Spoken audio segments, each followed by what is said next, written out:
Razistan will afford the freelance photographers and videographers based in Kabul the artistic freedom and the time to pursue stories far more trenchantly and graphically and more in depth than the mainstream media generally allows.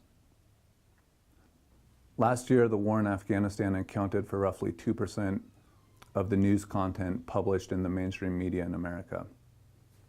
This was the same year that a record number of Afghan civilians were killed and the second highest death toll for coalition forces during the more than decade-old war.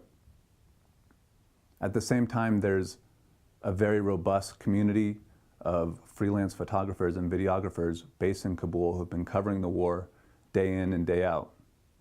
Unfortunately, there's a disconnect between this community and the work that they're producing on a daily basis and the mainstream media in America. The idea behind Razistan is to bridge that gap and create a space for these photographers and videographers to showcase their work.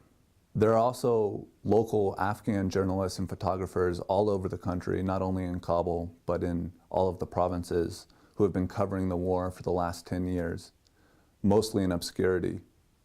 A lot of these photographers and journalists haven't been able to receive the credit that they deserve. Oftentimes they function as stringers or facilitators for foreign correspondents.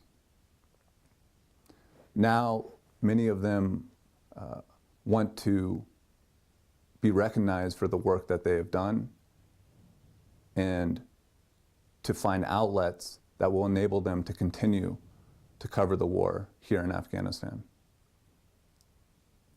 Razistan will endeavor to bring the work of these local Afghan journalists to a broader Western audience.